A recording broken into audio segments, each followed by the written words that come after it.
कहावत है, जब भी आंधी तूफान आता है तो छोटे मोटे जो वृक्ष होते हैं उनके नुकसान होता है, लेकिन जो चट्टानें होती है उन पर कोई असर नहीं पड़ता। नमस्कार दर्शकों और साथियों, मैं हूं शशि शर्मा, आप देख रहे हैं दबंग खबरें। दोस्तों, आज हम आपको एक ऐसे ज्वलंत मुद्दे से रूबरू कराने जा रहे हैं जो मीरा भाईंदर में पिछले 3-4 दिनों से ये विषय जो है बड़ा ही ज्वलंत हो चुका है। एक तरफ भाजपा का वर्चस्व, दूसरी तरफ शिवसेना शिंदे प्रताप सरनाईक का वर्चस्व, उन दोनों के वर्चस्व में लड़ाई चल रही है दोनों जिलाध्यक्षों की, और दोनों ही जिलाध्यक्ष अपने नेताओं पे आरोप प्रत्यारोप कर रहे हैं कि किसने कितना भ्रष्टाचार किया है। लेकिन दोस्तों, आपको बताना चाहता हूं ये शुरुआत कहां से हुई थी। ये शुरुआत हुई थी मेट्रो को लेकर। मेट्रो का जब पानी दौरा था उस वक्त प्रताप सरनाईक ने गंभीर आरोप लगाया था विधायक नरेंद्र मेहता पर कि उनकी वजह से जो है मेट्रो का काम जो है वो रखड़ रहा है, रुक रहा है। और उसके बाद शुरू होता है द्वंद्व युद्ध, और ये द्वंद्व युद्ध जो है अब लेटर के आदान प्रदान तक चल पड़ा है। उसके बाद ये जो लेटर का आदान प्रदान होता है मंत्रालय में मुख्यमंत्री और दोनों डीसीएम के पास, उसके बाद एडवोकेट सेल जो है शिवसेना का, उसके एडवोकेट पाल जो है नोटिस जारी करते हैं बीजेपी के जिलाध्यक्ष को और मानहानि का दावा करते हैं 10 करोड़ का। 72 घंटों में उनसे जवाब मांगा जाता है। आइए जानते हैं एडवोकेट पाल से क्या कहना चाहेंगे, क्या प्रकाश डालेंगे, क्योंकि हमें ऐसी जानकारी मिली है उन्होंने काशी गांव पुलिस स्टेशन में जो पत्र जो बीजेपी के जिलाध्यक्ष ने लिखा है और गंभीर आरोप लगाए हैं मंत्री प्रताप सरनाईक पर, और उस विषय पर उन्होंने खुलासा तो मांगा है, लेकिन ये झूठा आरोप है। इस सिलसिले में मांग की है कि बीजेपी जिलाध्यक्ष पर एफआईआर दर्ज हो। क्या है पूरा मामला, आइए जानते हैं एडवोकेट से। देखिए, जो लेटर वगैरह बम नहीं चल रहा है, एक्चुअली कहीं से शुरुआत हुई तो उसको रिप्लाई देना बहुत जरूरी था। तो जैसे कि एलिगेशंस आ रहे थे, सब कुछ उनकी तरफ से भी हुआ, हमारे तरफ से भी हुआ, लेकिन हमारे आदरणीय मंत्री प्रताप सरनाईक साहब ने कहा कि शिव सैनिक स्टाइल में अभी जवाब नहीं देना है, इनका जवाब हम लेटर से देंगे कानून पे, क्योंकि इनको कानून व्यवस्था पे बहुत भरोसा है। तो उन्होंने कहा एक लेटर दे दीजिए, और हम लेटर ले जाके उनको देना चालू किए कि ये विषय नहीं बढ़े। लेटर में उन्होंने न घर पे रिसीव किया, हमने सुबह जाके अपने आदमी को भेजा लेटर लेने के लिए, उन्होंने नहीं लिया। उन्होंने कहा प्रोसीजर फॉलो करो।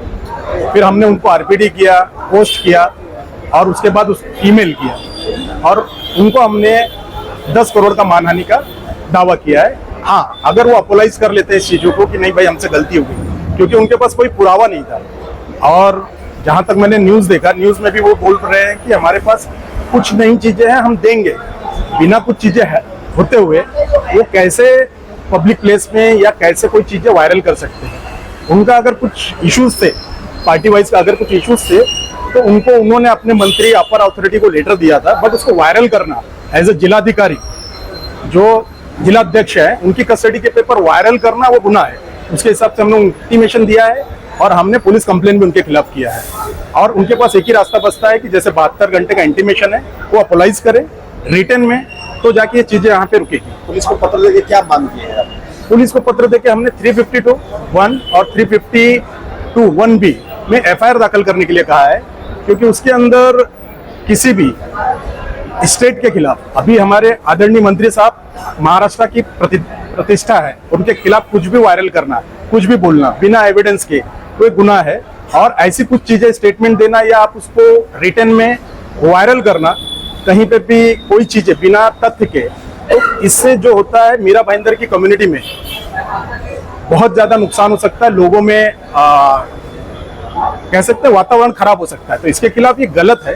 तो इसके लिए हमने कानून का रास्ता लिया है, और एफआईआर दाखिल करने के लिए हमने काफी ज्यादा हम इसके पीछे पड़े हैं कि एफआईआर होना चाहिए। और दूसरा डिफामेशन का नोटिस, दोनों चीजें हम civil as well as criminal ये हम कर रहे हैं। इसमें कोई षड्यंत्र लग रहा है आपको? जी, उन्होंने खुद स्टेटमेंट में कहा है जिलाध्यक्ष साहब ने कि मेरे पास एविडेंस है, लोगों की कंप्लेन आई है, ठीक है, उनको जिलाध्यक्ष का पद मिले 1 हफ्ता भी नहीं हुआ है, तो उनको इतना दिमाग और इतना सब कुछ देते हुए मुझे नहीं लग रहा है कि उनका दिमाग है ये।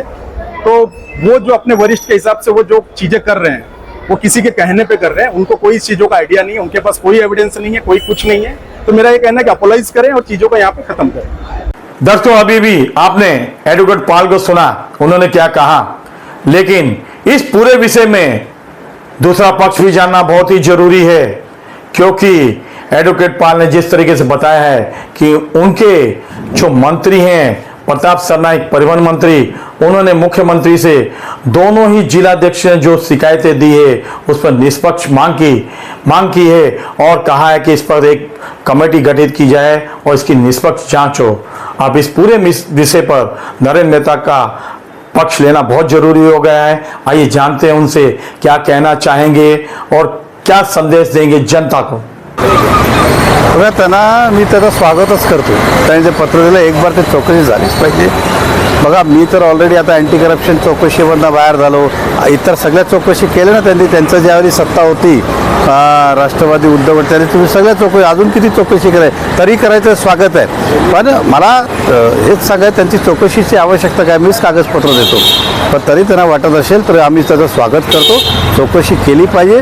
दरवेळी बुडबुडावायचे आरोप लावायचे, लोकसभा चुनाव आला की मला सोबत घेऊन जायचं, निवडणूक गेली की परत हा असं आहे तसं आहे, हे आता जनता सोय मी शहराच्या जनतेला सांगतो, अशा सगळ्या गोष्टींनी भ्रमित होऊ नका।